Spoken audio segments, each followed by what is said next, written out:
Yo, what up, YouTube? All right, guys. Just wanted to give you a look at the guns. We assembled my son's AR-15. It's chambered in 223 and 5.56. It's a Midwest upper. It's the Wild. That's what they call it.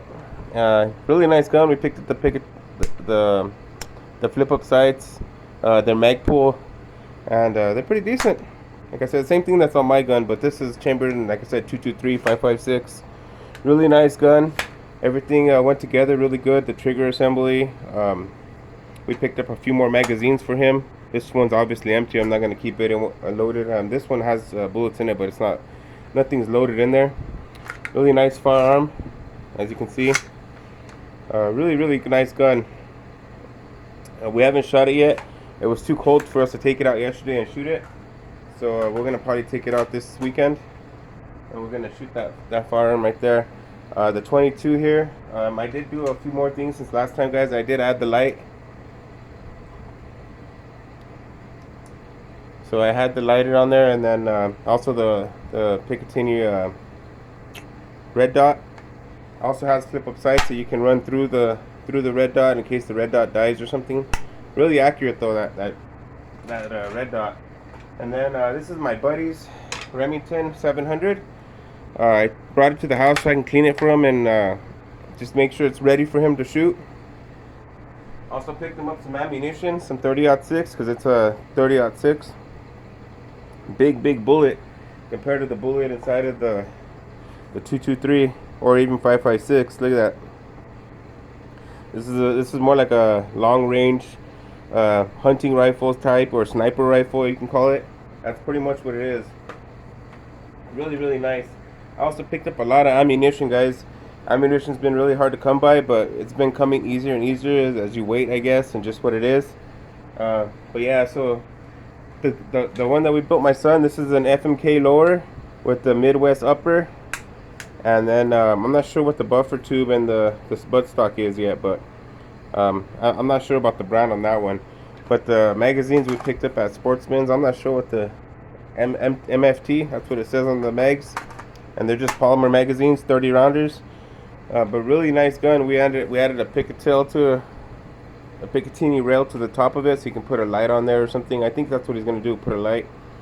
And I think he's gonna get a forward grip, but nothing like that one. I think he's gonna get the slanted one, the one you just hold like that.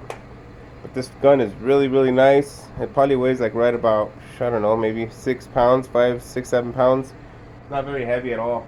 My gun here, like I said, it's chambered in 22. It's an M&P 1522. Really nice gun as well. Slide out stock, mag pull furniture as far as the handle goes, and then the mag pull sights. The light, I forgot what light the brand is on this one. The red dot is a Picatinny. I don't know if I'm saying that right, but that's what it is. And then we also have the tripod and the forward grip, so it's functional, not just a forward grip. You can use it also as a tripod. Really nice gun though. This is a fun gun to shoot, man. We put about 1,000 rounds down range about a week ago. Really fun gun to shoot. We're gonna test fire this one this weekend, and that. Well, actually, we're gonna fire all these weapons here. We're gonna fire the 30-06, the 22, the 223, and then my 9mm. My buddy got the same gun as this, 9mm M&P 1522, except for mine has the tritium night sights. And then of course the badging in the back for the ZIA symbol for New Mexico. I bought that separately, but a really nice, just kind of makes the gun a little bit more custom to me, and it's 9mm. Full metal jackets. I haven't been able to find any kind of hydro shocks or anything like that, hollow points, and if I do, they're like $40 for 20 bullets. I'm not gonna pay that. But yeah, I did pick up some ammunition, guys. I got about 300 rounds of 9mm. I picked up this box of 200. This is 100 rounds right here, just 9mm FMJ, 115 grain. And then I got some of this surplus ammo right here, guys. This isn't the box that it came in. This is just, but these are old military rounds, 9mm. Old stuff, guys. It should still be good to fire, but I got it for free. Somebody hooked me up with it, so I'm not gonna complain about it, especially at the price of ammo. This box would have probably cost about $50 if I were to purchase it. Granted, it would have probably been new like the other stuff, but it is what it is. This is the bulk ammo box that I picked up. Like I said, it's 200 rounds. Um, Not bad. I mean, I'm not gonna complain. It's I'd rather have some ammo than no ammo. What good is a gun without ammunition? You know what I mean? It's a paperweight. I also picked up some 30-06 for one of my buddies for his rifle. We're gonna test fire it this weekend and probably put about maybe 10 shots through it. Just make sure it functions for him, and I'll give him the rest of this box. That way he has some ammo for whatever. You know what I'm saying? But yeah, really nice. I did pick up a lot of 22 ammunition as well. This ammo here that I picked up is supersonic, and it's also hollow points. So I can't wait to shoot this ammo out of it. We'll see how it functions and how it shoots out of it. But I got probably about 1,000 rounds of this. But I'm happy as hell to, at least I found it, you know what I'm saying? Because right now ammunition is hard as fuck to find. I also had some bad news, guys, inside of my tent. One of my plants was a male. Unfortunately, I didn't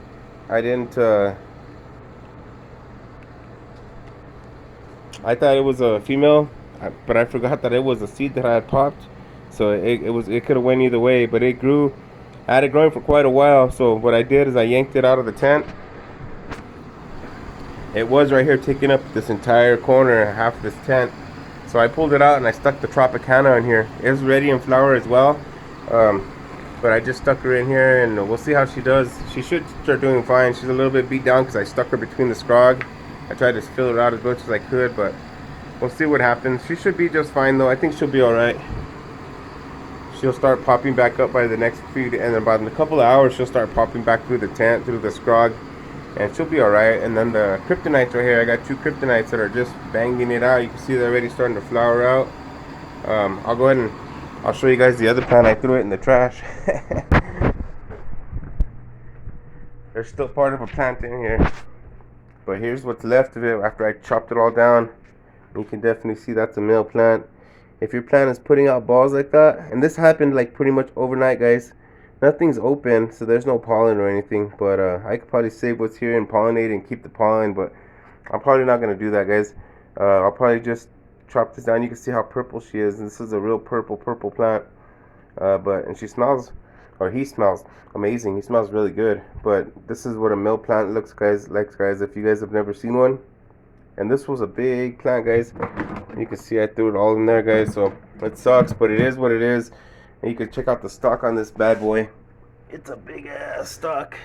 So it wasn't no small plant. It was a big plant. I've had it around for a while. Yeah, it sucks, but it is what it is. So this is what a male plant looks like, guys, if you guys ever wondered. It'll put out little balls. It looks kind of like a bud when it first starts, but it's not. It'll put out little sacks, and it sucks, but that's the way it goes. So that Tropicana is going to go ahead and flower out. And the other tent, I have the other, what is it, the Do-Si-Do in there. So yeah, it is what it is, like I said. But we're going to go ahead and take these guns out this weekend, guys. It's a 16-inch Midwest upper, like I said. And then it's what is this? It's got the FMK. That's the actual lower receiver. This is the part you have to get the background check for, because it's got the serial number on there. But yeah, so we put all it together. It's all mil-spec trigger and everything in there. So it's a really nice gun. Like I said, I can't wait to take it out and shoot it. It's gonna be a lot of fun. He's got 3 magazines that he picked up for it, 30 round clips. I bought him 1 and he bought the other 2, and then I bought him the lower and he bought everything else to assemble the weapon. But it's a really nice weapon. We just had to break it in a little bit because it's all brand new interior parts as far as the safety, because this thing was harder than hell to push and just get it into a functional, the easy way it's working now. Before it was real stiff and just hard. And same thing with the mag release. Everything's functional and running good now as far as everything functioning in the weapon. We're going to fire it this weekend. We're going to go ahead and get a bore sight for it, so that way we can sight it in on a scope or a red dot, whatever he's going to put on it. But we still need to sight in the sights because we just put them on there. We haven't sighted them yet. But yeah, all in all, really good. I'm happy. He's happy. He's excited to go shoot it. Like I said, it's an aggressive looking weapon. Looks really nice. It's not really a heavy like mine is, but mine is all polymer compared to his. His is polymer. The lower is polymer. The buffer tube is still the stock is polymer, but this entire front is all aluminum and steel barrel, of course. And I think it's an aluminum. Oh, not aluminum.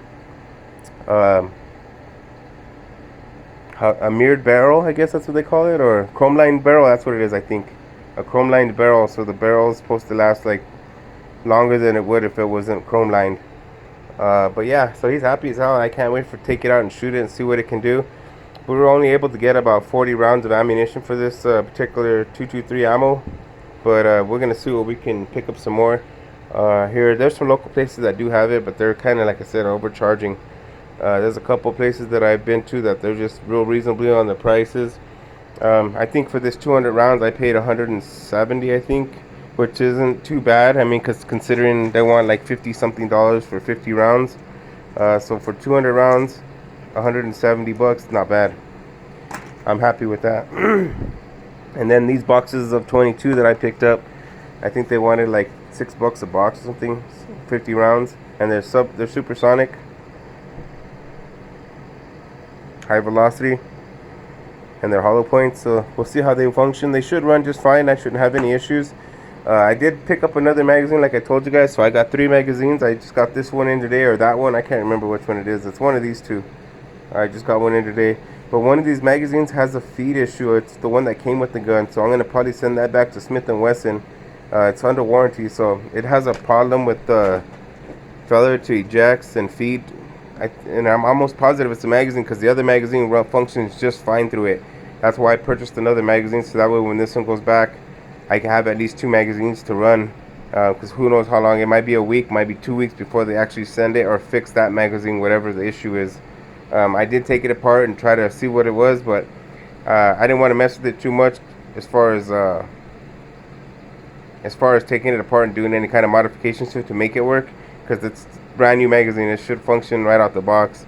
And I know it's not the gun, because the gun works just fine with the other magazine. So it's just that one magazine that has a problem. It'll shoot 5 or 6 rounds off, and then it'll hang up inside the weapon, or it'll just won't feed right. It'll have issues. And I stretched the spring out to see if it was that, and it's not that. So I know it's the magazine and not the weapon. That's why I purchased the other magazine, like I said, so that way I could send that one back. And then the 30-06 is my buddy's. I went through and I cleaned it out, and it's a really nice weapon. Like I said, it's I think it's a Ruger or Remington. I'm not sure what it is. I think it's a Remington, but let me double check. Yeah, it's a Remington 700 model, 30-06. Really nice weapon as well. Can't wait to shoot that one. That one's gonna have some kick, so that's gonna be a fun one to shoot. So is my son's. I can't wait to take this one out as well. It's going to be a lot of fun to take that out and shoot it. And the 22 is always fun to shoot, man. No matter where you're shooting or what you're shooting, it's fun to shoot.